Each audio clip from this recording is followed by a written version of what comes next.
आज हम बात करने वाले हैं जन आधार कार्ड ई-केवाईसी के बारे में। ई-केवाईसी करने का जो तरीका ई-मित्र पे मौजूद है उसके अंदर दो बड़े बदलाव हुए हैं, तो उसी के बारे में आज की इस वीडियो में आप सभी को जानकारी देने वाला हूं। तो पहले तो मैं आपको ई-केवाईसी करके बताऊंगा और ई-केवाईसी करके जब आपको बताऊंगा उसी समय मैं आपको बता दूंगा कि क्या दो अपडेट हैं जो कि नई आई हैं, जिसका इस्तेमाल आप सभी के लिए बहुत ही ज़्यादा उपयोगी है। तो इन बातों का ध्यान भविष्य में रखना बहुत ही ज़्यादा जरूरी है। तो दोनों ही बहुत ही अच्छी खबर है। तो आइए दोस्तों चलते हैं कंप्यूटर स्क्रीन पे और जानते हैं कि जन आधार कार्ड ई-केवाईसी जब हम करेंगे तो उस समय क्या दो नई अपडेट आई हैं।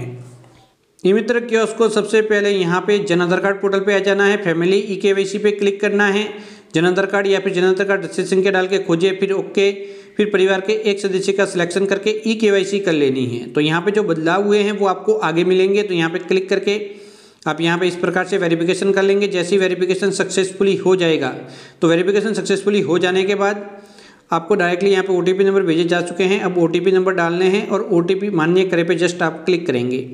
जैसे ही मान्य करे पे क्लिक करेंगे आगे डिटेल ओपन हो जाएगी। तो अभी आप देख सकते हैं इस परिवार की आपकी ई-केवाईसी नहीं हुई है, तो आपको जस्ट यहाँ पे क्लिक करके ई-केवाईसी करनी है। ई-केवाईसी करने से पहले जो रेड कलर में नोट दिए उसको पढ़ लेने हैं। इसके अलावा कोई डॉक्यूमेंट पेंडिंग है अपलोड तो उसे भी कर लेना है। तो ई-केवाईसी करने के लिए जैसे ही आप यहाँ पे क्लिक करेंगे तो यहाँ पे जितने भी सदस्य ई-केवाईसी पेंडिंग वाले में बता रहे हैं उन सभी की ई-केवाईसी करना अनिवार्य है, तभी आप जन आधार कार्ड का उपयोग कर सकते हैं। तो जैसे ही यहाँ पे क्लिक करेंगे तो यहाँ पे इस प्रकार से एक आपको मैसेज फ्लैश होगा आपकी स्क्रीन के ऊपर डॉक्यूमेंट अपलोड का। फिर आप ओके पे क्लिक करेंगे, फिर ओके पे क्लिक करेंगे, फिर सदस्य का सिलेक्शन करके उसकी ई-केवाईसी करेंगे। अब ई-केवाईसी का ऑप्शन आ जाएगा फिंगर, OTP, आईरिस, जो भी आपके पास बेस्ट ऑप्शन अवेलेबल है उसका इस्तेमाल करके ई-केवाईसी कर लेंगे। यहाँ पे जैसे क्लिक करेंगे तो ये जो वर्तमान में जन आधार कार्ड के अंदर डिटेल है वह यहाँ पे दिखाई देगी और यहाँ पे जो आधार कार्ड के अंदर डिटेल है वह दिखाई देगी, जो कि अभी अपडेट होने वाली है ई-केवाईसी के बाद। जैसे ही आधार कार्ड की डिटेल पूरी की पूरी जन आधार कार्ड के अंदर अपडेट हो जाती हैं तो यहाँ पे जो सेकंड वाली अभी बता रही हैं ये आधार कार्ड की डिटेल है जो कि अब जन आधार कार्ड के अंदर अपडेट होने वाली हैं। तो यहाँ पे देख लेंगे सही नहीं है तो पहले आधार कार्ड अपडेट करवाना होगा। फिर जस्ट यहाँ पे क्लिक करेंगे आई डिक्लेयर पर, फिर सबमिट पे क्लिक करेंगे। सबमिट पे क्लिक करते ही इस सदस्य की ई-केवाईसी सक्सेसफुली हो जाएगी। ओके पे क्लिक करेंगे। अब जैसे ही ओके पे क्लिक करेंगे तो यहाँ पे इस प्रकार से मैसेज मिलेगा, ओके पे क्लिक करेंगे। अभी आप देख सकते हैं यहाँ पे अपडेट का ऑप्शन आ रहा है।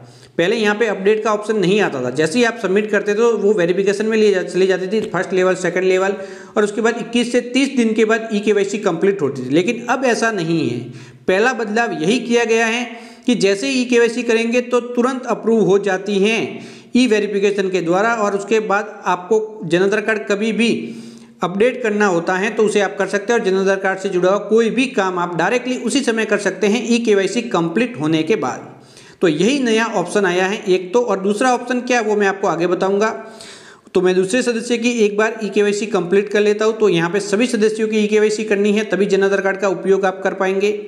अब मैं इस सदस्य की भी कर लेता हूँ, सिंपल सा प्रोसेस है, आप सभी को पता है। अब मैं OTP भेज देता हूँ, फिंगरप्रिंट, आईरिस, जो भी आपको बेस्ट लगे उसका उपयोग करके ई-केवाईसी कंप्लीट कर लेंगे।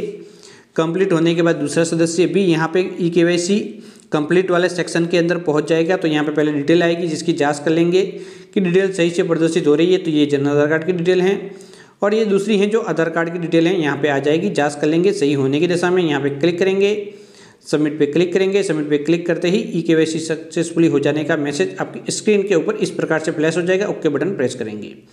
दोनों की ई-केवाईसी कंप्लीट हो जाने के बाद आपको यहाँ पे कंप्लीट यानी कि परिवार के सभी सदस्यों की हो गई है तो यहाँ पे क्लिक करना है, फिर ओके पे क्लिक करना है। अब दूसरा बदलाव आपको स्टेटस में मिलेगा। स्टेटस के ऊपर क्लिक करना है, जन आधार कार्ड संख्या डालनी है और स्टेटस वाला सेक्शन ओपन कर लेना है। तो यहाँ पे एक नया ऑप्शन जोड़ा गया है, उसके बारे में भी आपको जानकारी होना बहुत ही ज़्यादा जरूरी है। खोजे पे क्लिक करेंगे, ओके पे क्लिक करेंगे। ये प्रोसेस आपको पता है ई-केवाईसी वाला, आप कंप्लीट कर लेंगे और जैसे ही आप ये कंप्लीट करेंगे तो जन आधार कार्ड का स्टेटस ओपन हो जाएगा OTP वगैरह भेज के। और उसके बाद अभी आप स्क्रीन पे देख सकते हैं अंत में परिवार आधार ई-केवाईसी विवरण का एक नया ऑप्शन जोड़ा गया है। कौन सी दिनांक को ई-केवाईसी की गई वह भी बताएगा और ई-केवाईसी करने के बाद जो भी डिटेल अब मौजूद है जन आधार कार्ड के अंदर वह भी बताएगी। तो ये बहुत ही शानदार एक नया ऑप्शन जोड़ा गया है। पहले ये पता लगाना मुश्किल था कि ई-केवाईसी कंप्लीट हुई या फिर नहीं, तो ई-केवाईसी वाले सेक्शन में जाके आप ओपन करते थे तब पता चलता था, लेकिन अब डायरेक्टली यहाँ पे दिखाई देगा और ई-केवाईसी करने के बाद जो डिटेल मौजूद है वह भी दिखाई देंगी। तो ये दूसरा बदलाव ई-केवाईसी के अंदर ये किया गया है। तो दोनों ही बदलाव के बारे में आप सभी को मैं जानकारी दे चुका हूं और आप समझ चुके होंगे। एक तो स्टेटस के अंदर बदलाव किया गया है और एक जो आप ई-केवाईसी करते थे तो वो तुरंत ही अप्रूव हो जाती है। पहले ऐसा नहीं था, वो वेरिफिकेशन में जाती थी, 21 से 30 दिन तक लगते थे वेरिफिकेशन में, लेकिन अब ऐसा नहीं है, तुरंत ही वेरिफिकेशन हो जाता है।